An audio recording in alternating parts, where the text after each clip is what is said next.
¿Cómo va la cosa? ¿Bien?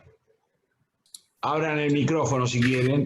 Bien, estudiando, profesor. Bien, profesor. Tenemos un parcial hoy. Hoy tenemos un parcial con Mejías. Así que, está bien, sí.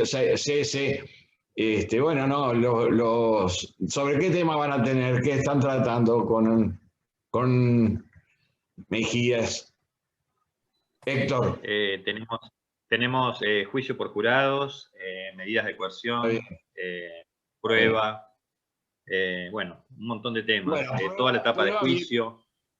Sí, está bien. Eso ya es más bien de naturaleza de procedimiento, porque ya los principios de prueba lo estudiaron conmigo. Todo lo que viene a realizar para los que son de la Comisión 8, estoy hablando, tener un parcial complementario es la parte formal de la introducción y de la discusión. Y con juicio por jurado conmigo hablaron bastante y con ellos están hablando las particularidades.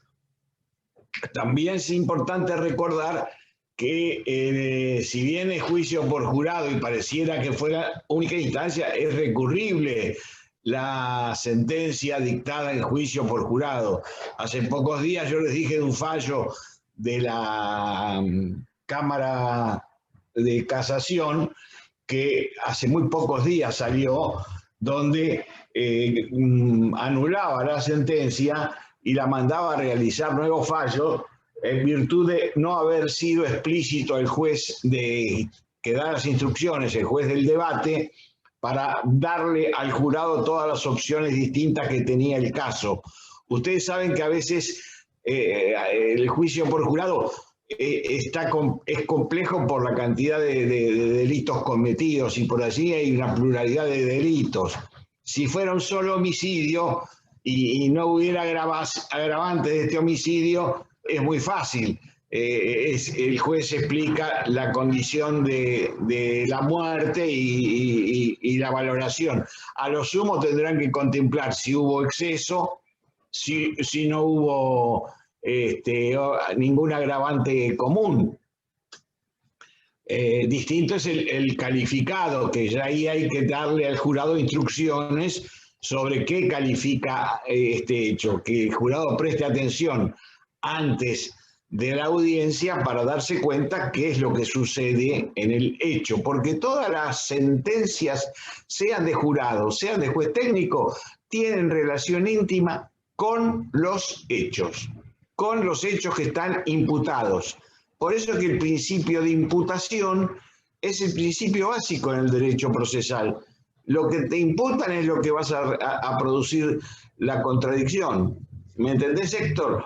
Es decir, todo el resto está dispuesto a los efectos de que el jurado dictamine si está comprobada a juicio de ellos la ilicitud o no. Pero el complejo, cuando es complejo, como el caso ese que había violación de domicilio, que había homicidio, que hay una figura que se llama en el derecho penal homicidio en ocasión de robo, o homicidio agravado por una condición particular. Todo eso lo tienen que explicar, porque el jurado es lego, no entiende de derecho, no sabe que hay distintas opciones. Y entonces, cuando tengan más experiencia los jueces de los procesos, va a haber menos falencias. En esta etapa inicial del juicio por jurado, afortunadamente está previsto, como lo sugerimos nosotros cuando nos hicieron la consulta de la legislatura bonaerense, que sea una voluntad del imputado ir a juicio por jurado. Y además, que no se piense que el juicio por jurado uno pone cara de bueno y ya está la connotación favorable. A veces es un riesgo muy grande. En los Estados Unidos, cuando yo estuve allí en una actividad académica, me decían, mire, pareciera que el paradigma de Estados Unidos es el juicio por jurado. Y me decían, no es así. El paradigma en los Estados Unidos es la Plichtbargain, se llama. ¿Qué es Plichtbargain? La negociación. Ahí es donde cabe todo tipo de solución de conflictos. Estados Unidos tiene esa frase, la van a leer en muchos libros, que se llama Plichtbargain.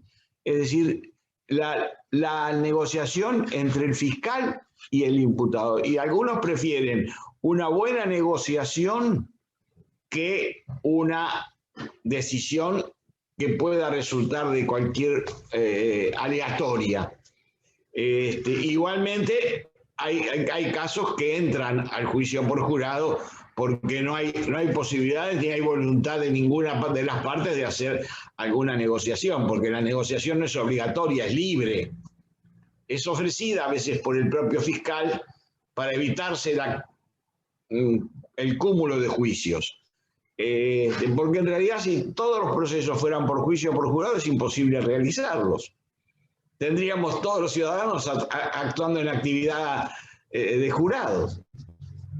Y por eso yo también pongo énfasis en que el proceso escrito, si bien a veces es en caso un poco formal, no se olviden que nosotros tenemos la alternativa del juicio oral. El juicio oral tiene muchas características. Lo que pasa es que el juez técnico es el que va a poner en definitiva la sana crítica para dar por probados los hechos. Y el juez técnico es más exquisito, es más acabado. Yo no estoy en contra del juicio por jurado, pero no estoy a favor de todo que sea por juicio por jurado. En derecho hay que ser muy cuidadoso de lo que se va a dar como condición para que esto pueda resultar de un modo u otro. Vamos a ver qué va a pasar con el caso Chocobar. Ahí hay dos intereses en pugna. En el caso Chocobar hay mitad de la sociedad que dice, no, ya creo que hay hasta gente que ha juntado fondos para recaudación, para poder ayudarlo al imputado. Y hay otra parte que está tratando de que el imputado se vaya a prisión. Vean ustedes cómo son las implicancias, ¿no?, de esto.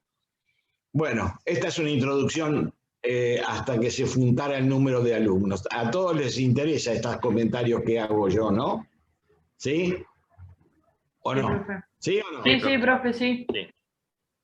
Porque sí, profe, ustedes también tienen que aprovechar esta inmediatez que tenemos con el Zoom para, profe, quiero que me explique esto, que me diga esto, que me haga esto, que yo estoy a disposición de ustedes para lo que quieran. Eso que quede claro, porque si acepto seguir dando clase de esta manera, también para interactuar. Además que ustedes interactúan después con los ayudantes, los colaboradores. ¿Sí? Profe, yo tengo una duda. Sí. Sí. No, Héctor, no te... Eliana. Sí, ¿me puede explicar que no me queda muy bien claro la diferencia entre un recurso y un remedio? No. Acá hay que hablar en esto. Yo por eso no hablo de la ¿Con la U con mayúscula? Muy asiduamente. ¿Mayúscula? Lo digo, yo hablo siempre de la teoría de impugnación. Los remedios muchas veces pueden servir para evitar un recurso, que son los remedios que habíamos hablado en la otra clase, de la aclaratoria, de la revocatoria, que le damos oportunidad al proceso de sanearse o de mejorarse. En cambio, los específicamente recursos son aquellos técnicamente de un agravio hacia la resolución que va a resolver un tercero. Los remedios los puede resolver el propio órgano que dictó la resolución.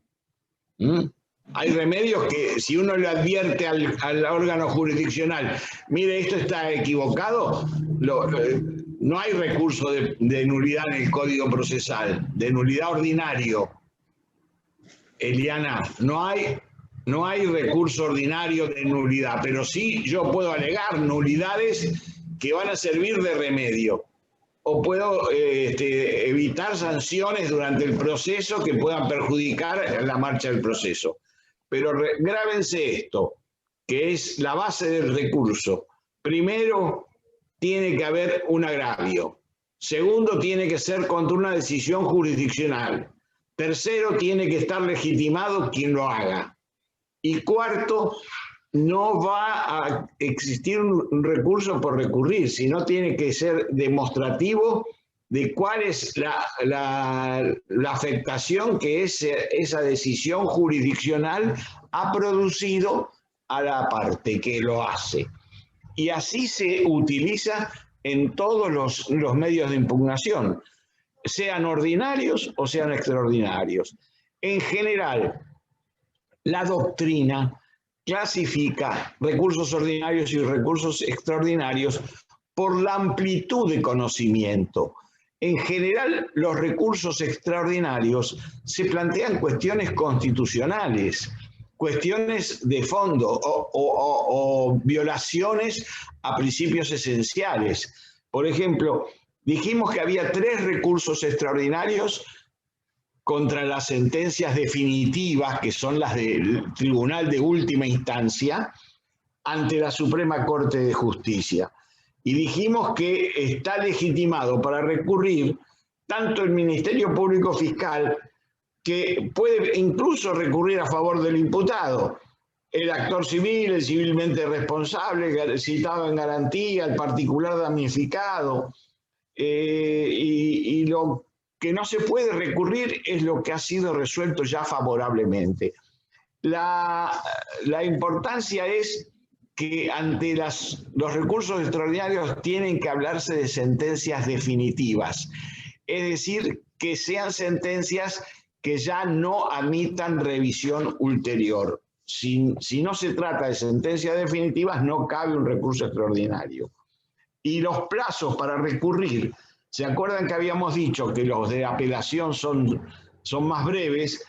El plazo es 20 días y tiene que ser, después de notificada la sentencia del Tribunal de Última Instancia, dentro de los 7 días, advertir que se va a interponer recurso ante la Suprema Corte de Justicia. Si alguien no formula tempestivamente esta reserva, queda firme el fallo. Así que esto también deben quedar en claro a ustedes. Son 3 estos recursos. El trámite siempre en la Suprema Corte de Justicia, como en la Corte de la Nación, en materia penal, le dan vista, en materia penal, les estoy advirtiendo, le dan vista al procurador. Al procurador es el representante del Ministerio Fiscal, para que diga, sí, mantengo el recurso interpuesto por el Ministerio Fiscal. O le dan vista para decir, confirme la sentencia, está en correcta dimensión. Y luego va a resolver el recurso, el tribunal, siempre dentro de lo que es el agravio que se puede manifestar, que son 3 formas de agravio. El recurso de inconstitucionalidad, de acuerdo al 161 de la Constitución de la provincia, el recurso extraordinario de nulidad, que se acuerdan ustedes que está en la Constitución de la provincia de Buenos Aires, que lo tienen que leer, que es el artículo 168 y 171. Anoten esto porque estos artículos son los que admiten el ingreso a la nulidad. El 168, ¿qué establece? Que el tribunal deberá resolver, los tribunales de justicia deberán resolver todas las cuestiones que fueran, las cuestiones que son esenciales, ¿no? Que fueran sometidas por las partes y las que establezcan las leyes procesales. ¿Qué significa? Que si yo le estoy planteando legítima defensa el tribunal que va a fallar en un caso de homicidio no me puede decir el hecho es homicidio y ya está. Me tiene que contestar. Y respecto del agravio de legítima defensa, esto y esto. Es decir, me la tiene que rechazar con fundamentos jurídicos, fundado y basado en textos jurídicos. Ustedes se acuerdan del artículo 34, los supuestos de legítima defensa, agresión ilegítima, falta de provocación suficiente y racionalidad del medio empleado. Eso es básico para que el tribunal dicte como válida esa sentencia. Si no lo tratan las cuestiones que han sido sometidos por las partes, ese es uno de los recursos extraordinarios que se puede interponer. Y luego el 171 de dos cosas fundamentales.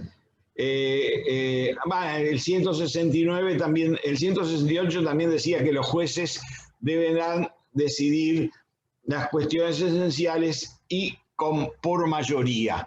Por eso digo siempre que los tribunales colegiados, la voluntad mayoritaria puede ser la adhesión de un juez a otro juez, y ya de un tribunal de 3 es suficiente, y que las decisiones se tomen por mayoría o por unanimidad.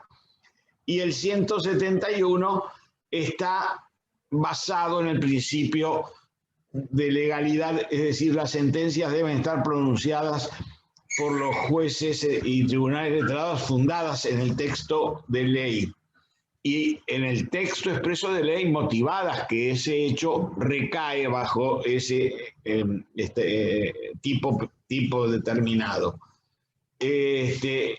Luego, el último de los recursos es el recurso que trata nuestro código, el de inaplicabilidad de ley, que es limitado porque se trata de sentencias definitivas que revocan una absolución o que impongan una pena superior a 10 años. Y acá este recurso va a ser en los casos en que se haya violentado la aplicación legal en forma concreta de la ley sustantiva. Así, la Corte podrá tomarlo de dos maneras. Puede anularlo y remitirlo de nuevo para una nueva regulación, o puede casarlo y dictar la misma Corte una sentencia con arreglo al texto expreso de la norma en cuestión, fijando la doctrina legal aplicable. Estos son los recursos de la naturaleza los recursos extraordinarios de la vía provincial. Y los del caso federal son los de la ley 48. Pero no me quiero extender mucho en esto porque si no, no vamos a poder continuar o terminar con el tema de la cosa juzgada que habíamos comprometido para el día de hoy. Este tema de la cosa juzgada es un tema que en principio viene de antaño. Siempre tuvo origen en el derecho romano, que se llamaba la exceptio de rei judicata. En el derecho romano ya también les preocupaba a todas las personas que pudieran tener esta condición, las sentencias, es decir, las sentencias que hayan sido agotados todos los trámites de recursos o que se hayan aceptado como directamente justas. Y además también tiene que ver cuál es la naturaleza jurídica. Siempre se ha discutido la naturaleza jurídica y también ha habido muchos casos donde está la discusión en condiciones un poco imprecisas, pero ya fijándonos en nuestros días, para ir no dando tantas vueltas, la naturaleza jurídica, según Savigny, era una ficción de verdad. Es decir, se tomaba por verdad algo que naturalmente podía no serlo, pero se lo presumía verdadera. No se olviden ustedes la distinción que siempre he hecho con ustedes de lo que se llama verdad y certeza. Verdad y certeza. Los fallos tienen que tener certeza. Si la certeza coincide con la verdad, celebramos la coincidencia como la máxima expresión, en estos casos, de la justicia. También se ha buscado una naturaleza jurídica que explique la razón de la cosa juzgada y se ha entendido que es verdaderamente una cuestión de axiológica, de valoración. Es el legislador que atribuye esto. Es de naturaleza jurídica política. Jurídica porque tiene que estar expresamente dispuesta por la ley. Y política porque la política criminal del Estado busca que haya certeza jurídica en los ciudadanos, que haya estabilidad en los derechos y que se dé de alguna manera la seguridad jurídica con el non bis in idem para que no vuelva a juzgarse más adelante el mismo hecho. Es decir, que da a los ciudadanos una cierta tranquilidad después de un proceso en el que encontramos ya agotada toda la búsqueda de la certeza. Es decir, esto lo explicamos siempre fácilmente, lo tenemos que entender únicamente las condiciones que da la ley para admitirlas, que obviamente después vamos a ver porque hay 2 o 3 casos de excepcionalidad de la cosa juzgada, cuando la cosa juzgada es viciosa, está viciada, o cuando la cosa juzgada es una cosa juzgada írrita, que naturalmente es excepcional, pero también se entiende. Por ejemplo, para hablar de cosa juzgada tiene que haber un tribunal que sea de los que marca la Constitución, un juez con imparcialidad, con independencia y con todas las jerarquías de su función. Si el juez está firmando un fallo coaccionado, nunca ese fallo va a ser cosa juzgada, porque probada la coacción ante el juez es suficiente. Coacción real, no coacción ficticia, ¿no? Una coacción que demuestre que al juez no le queda otro remedio que resolverla de esa manera. La condición, entonces, más que de búsqueda de la verdad, de la cosa juzgada, es una seguridad jurídica y que naturalmente cede excepcionalmente en casos de sentencias que son sentencias fraudulentas o sentencias equívocas. Un juez que haya demostrado que falló por una connivencia con una de las partes, etcétera, no que haya fallado por errores. Los errores judiciales tienen remedio con lo que explicamos hace un rato, con los recursos. Los problemas jurídicos que son antagónicos con el principio de legalidad no pueden caer bajo el principio de la cosa juzgada. Similar situación se da con la valoración que se hace con la prescripción. Cuando ustedes estudien los institutos de la prescripción o los revisen los institutos de la prescripción, van a darse cuenta. ¿Por qué? Porque pasaron 3 años, no podemos perseguir a este autor de un hurto. Y sí, ¿por qué? Y porque la sociedad quiere liberar a esa persona que tiene un incumplimiento de naturaleza no tan perjudicial a la sociedad y que esto se esculpe a través de ese paso del tiempo, salvo que esté sometido a proceso, en cuyo caso está la secuela de juicio que interrumpe el curso de la prescripción. ¿Quedó claro esto? ¿Sí? ¿Voy muy rápido? ¿No? ¿Voy rápido? No, perfecto, profesor. No, perfecto. Bien, ¿no? Yo quiero que me entiendan, pero creo en expresar a veces en forma reiterada las afirmaciones para que ustedes me entiendan. La prescripción, ¿por qué existe? Por una decisión judicial. Podrían ser todos los delitos o todos los hechos imprescriptibles.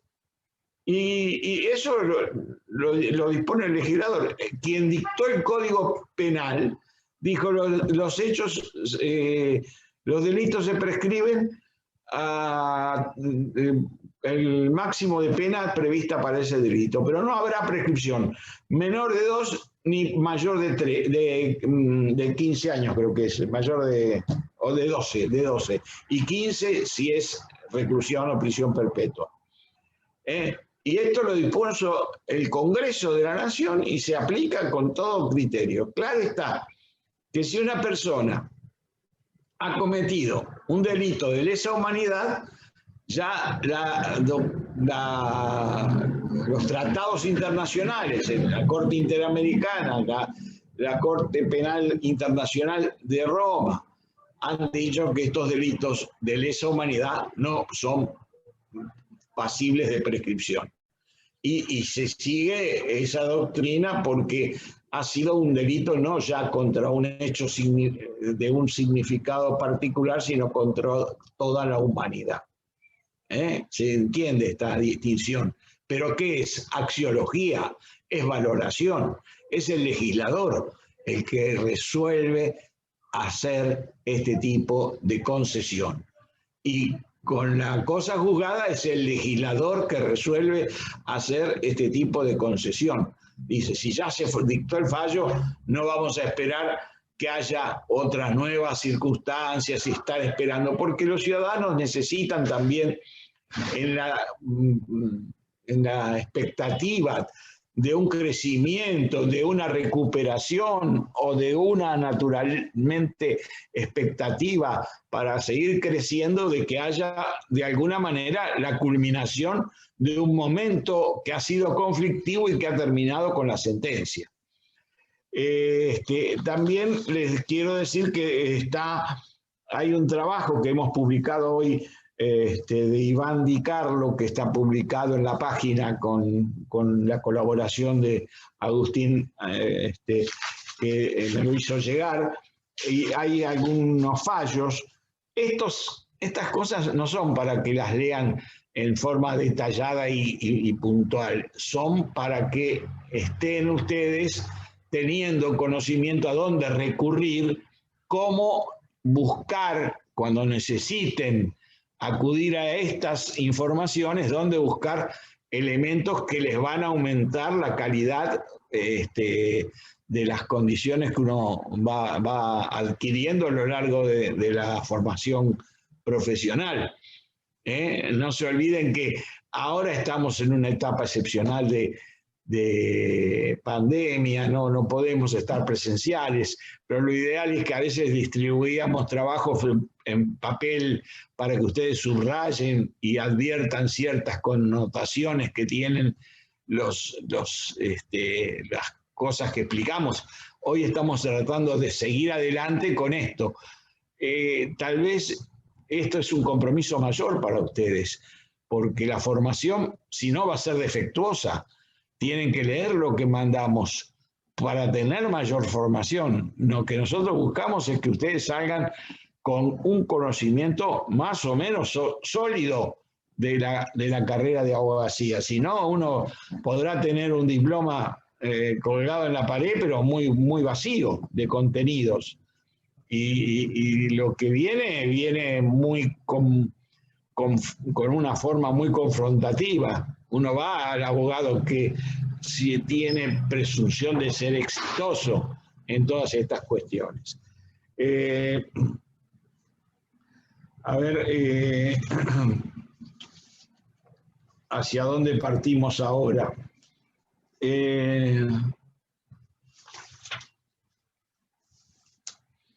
Hablamos ya de la irrevocabilidad, ¿no? De lo que va a tener esto,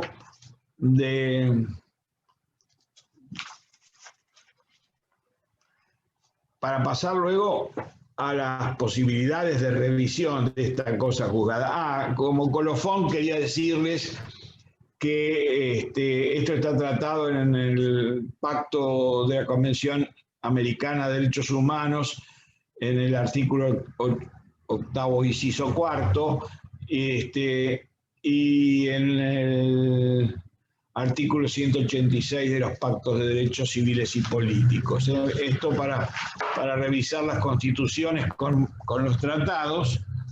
Yo estoy acá permanentemente con los tratados en mi poder, porque los usamos en forma casi permanente, ¿no?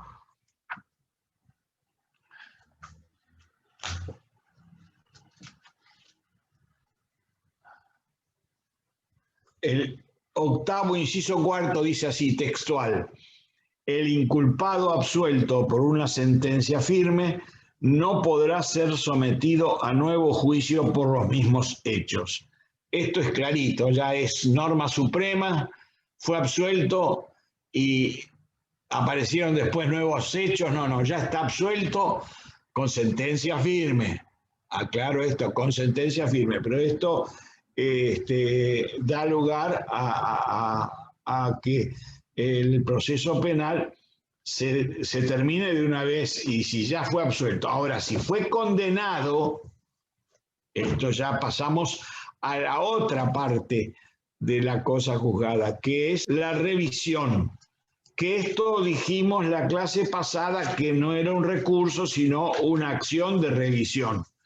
Y es una acción porque va contra una sentencia pasada en cosa juzgada.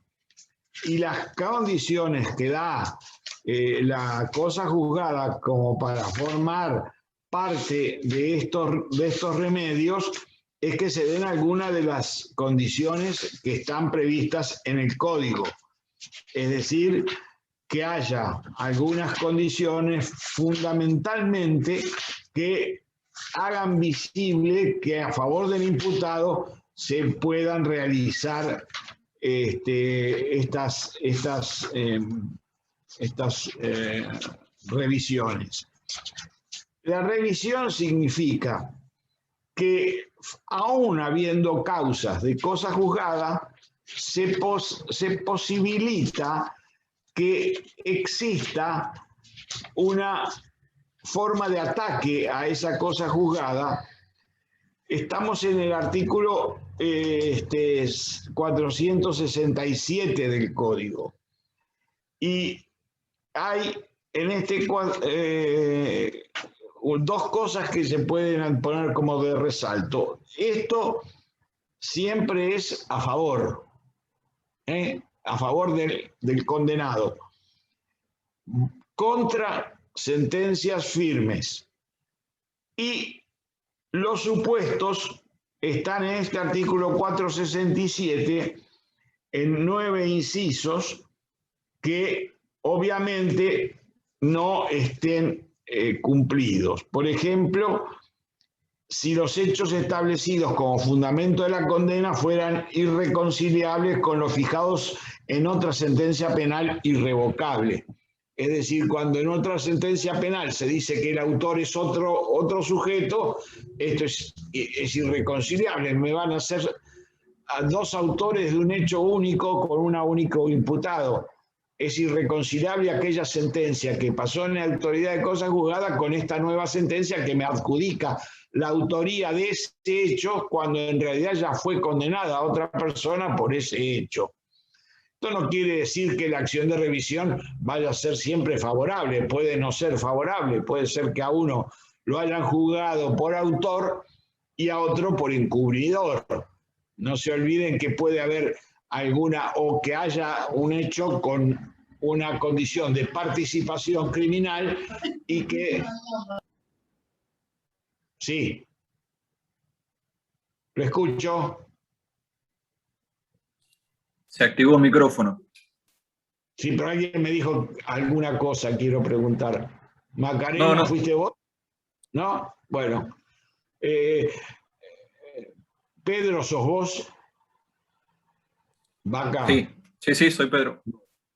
Desde ahora sos mi auxiliar en el curso porque estás atento a todo lo que pasa, si se activa o desactiva un micro. Así que tenés un cargo además de alumno, ¿eh? Gracias. De nada. Gracias por... Otro es un chiste. A lo mejor medio punto más puede ser. Bueno, entonces, en el primer inciso se habla de que los fundamentos son irreconciliables de una sentencia con otra. O cuando la sentencia que ha sido impugnada por esta acción se haya fundado en prueba documental, testifical o pericial cuya falsedad se hubiera declarado en un fallo posterior. Muchas veces, en un juicio, los testigos o los peritos o los documentos presentados son cuestionados.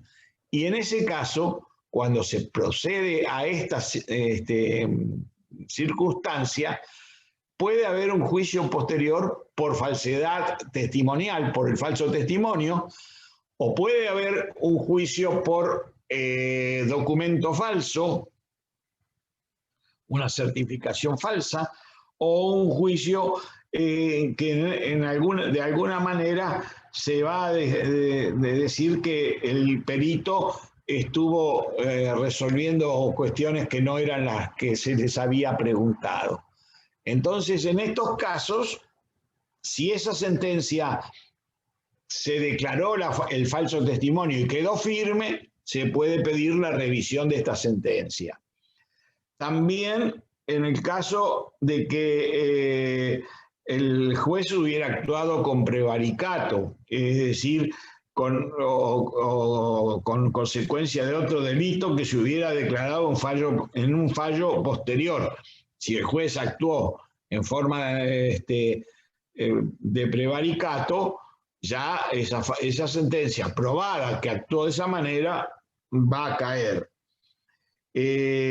También si después se descubren hechos nuevos, este inciso de hechos nuevos tienen que ser evidentes de que en los hechos nuevos se demuestre que el hecho no existió o que el condenado no lo cometió o que encuadra en una forma penal más favorable. Pero esto únicamente cuando se demuestre en la existencia de pruebas nuevas, no pruebas que podrían haber sido presentadas en el juicio o pruebas distintas a las que salieron los resultados del juicio. No se olviden que estas acciones son acciones excepcionales, no ordinarias, sino excepcionales. Profesor, ¿siempre a favor del imputado? Siempre a favor del imputado. Lo dice la ley antes, nunca en contra. No hay posibilidad de que esta acción la dirija alguien pretendiendo un fallo más desfavorable. Si pasó en autoridad de cosa juzgada, ya pasó en autoridad de cosa juzgada. Incluso, ¿saben quiénes están legitimados para interponer esta acción? Y en cualquier tiempo, no hay límite temporal para hacerlo.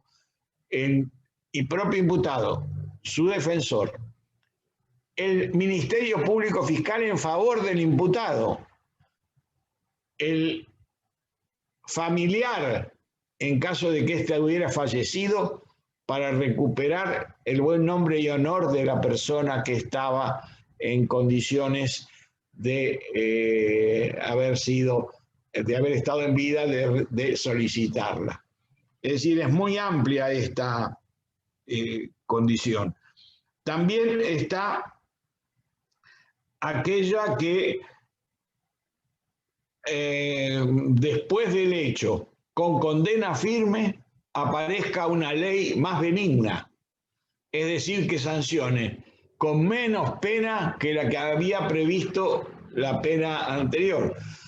O, como ha pasado ahora, por ejemplo, con la ley del aborto, alguien que haya sido condenado por haber consentido el aborto, una mujer que haya consentido su aborto, hoy dice, mire, yo fui condenada, ahora hay una ley que admite que yo pueda interrumpir voluntariamente mi embarazo y dar mi conformidad.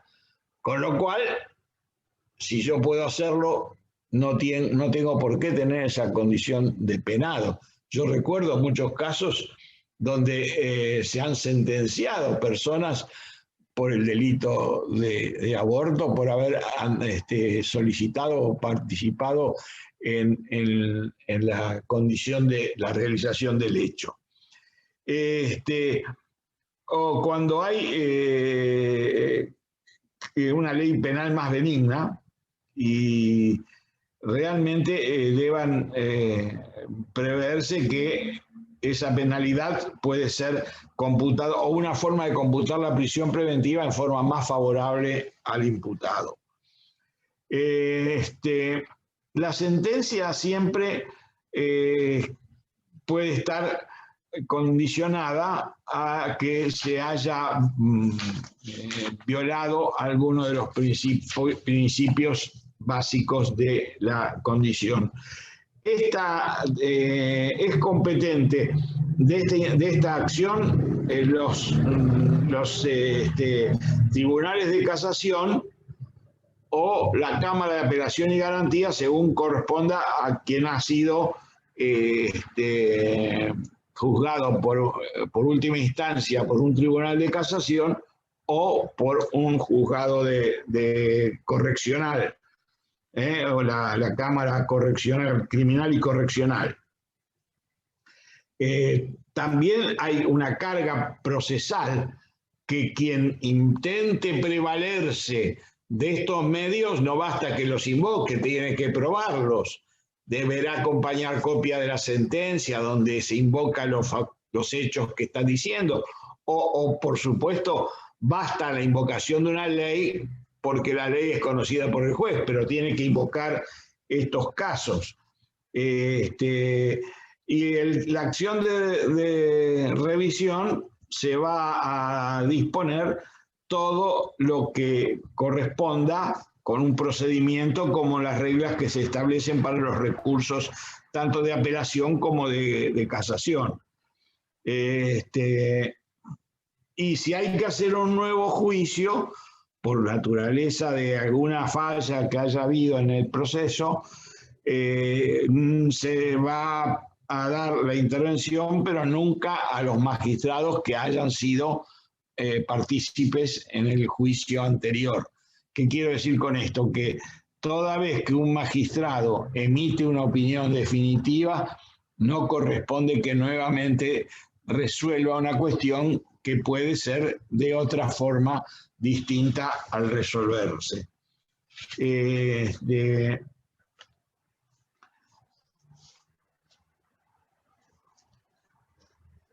Esta revisión desestimada no implica la prohibición de que si más adelante volvieran a surgir otros elementos o otros trámites, bueno, allí se pudiera dar lugar a una nueva reparación. Y aquí también hay una reparación económica cuando la sentencia es de naturaleza írrita.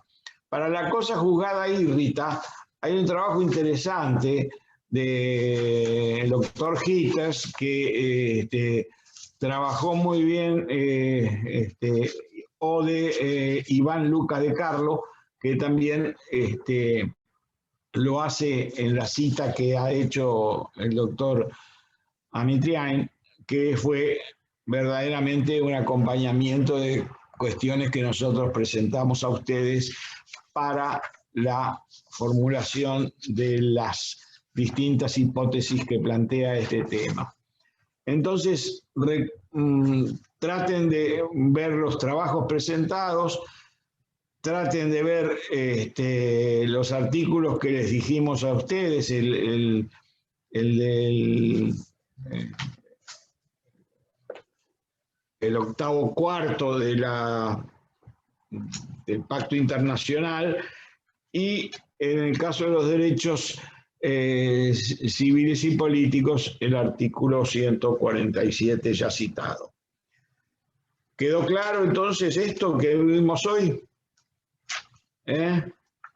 Jóvenes. Sí, profe. Sí, profe. Bueno, la clase que viene es el parcial. Acuérdense de cualquier pregunta que tengan que hacer, vamos a evacuarla durante la semana, pero estén presentes.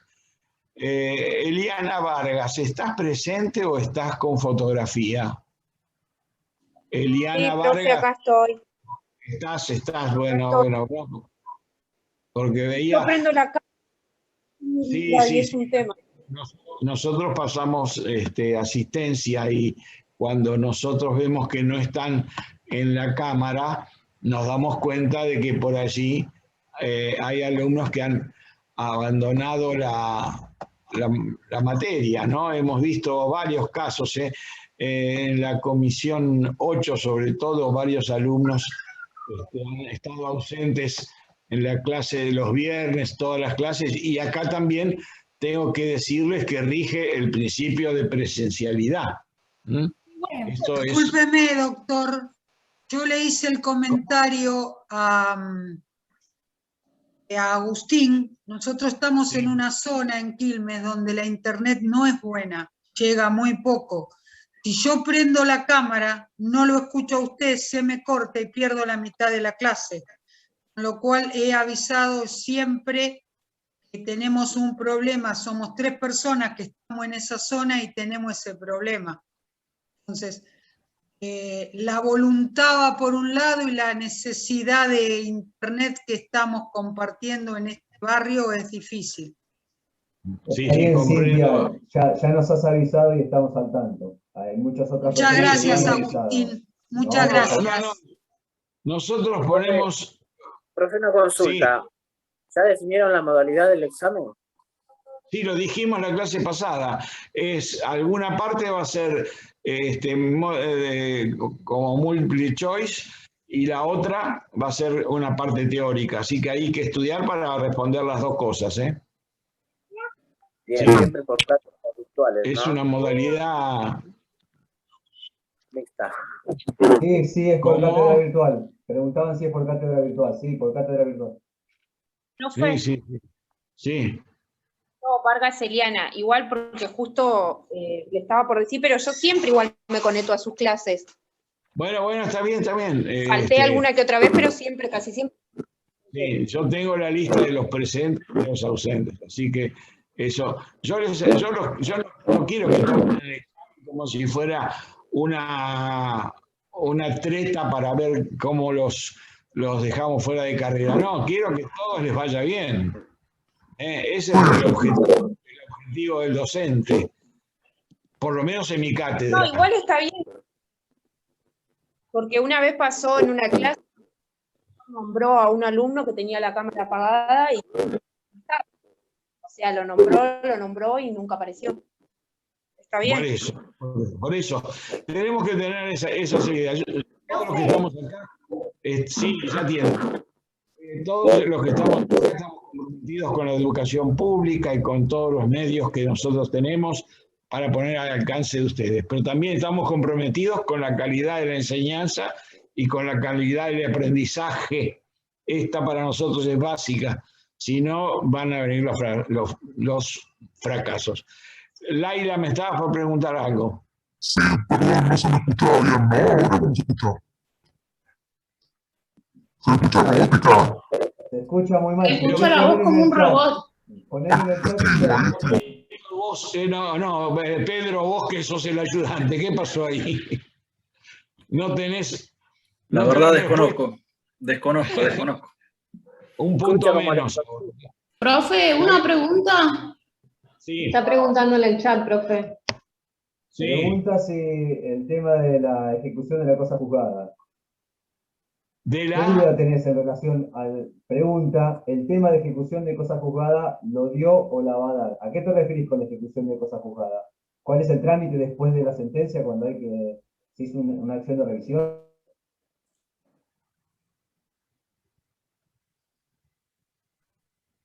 No oigo la respuesta, ¿eh? No, porque está preguntando en el chat porque no anda el micrófono. Sí, pregunta eso exactamente. ¿Cómo es la ejecución de la cosa juzgada, entiendo, cuando hay una acción de revisión? Es un proceso autónomo, ahora te lo voy a explicar, pero como ya adelantamos antes, es un proceso autónomo.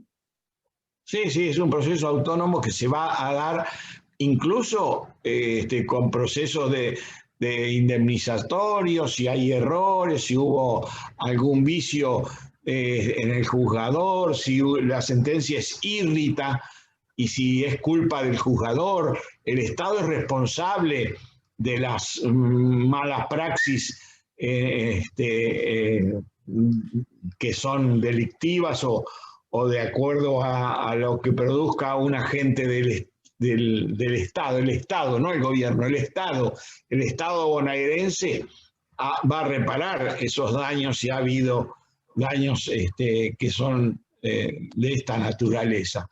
Ahora, cuidado que no estamos en el afán recursivo, sino en cosa juzgada, ¿eh? Bueno, entonces espero que tengan suerte en el parcial y que después, durante la semana, les vaya podemos evacuar cualquier consulta que quieran. Profe, una pregunta. Teniendo en cuenta que hay una parte que va a ser teórica, ¿se puede abrir un foro de preguntas en cátedras virtuales para ir contestando preguntas por el foro y que no sean mensajes particulares? Así ya quedan como las respuestas vistas para todos los alumnos que por ahí tienen la misma duda. Sí, ¿cómo no entendí? No, pregunta si se puede armar un foro para que eventualmente si tienen dudas o consultas lo hagan. Ese mismo foro nosotros lo hicimos la otra vez en relación a la clase que se suspendió porque había feriado y no hicieron ninguna pregunta. Así que sí, lo habilitamos, no hay problema. Pero utilícenlo. Sí. Nosotros siempre estamos a disposición. Bueno, hasta la próxima. Chao, profe. Gracias. Chao, profe. Gracias. Chao, profe. Chao, profe. Gracias. Chao.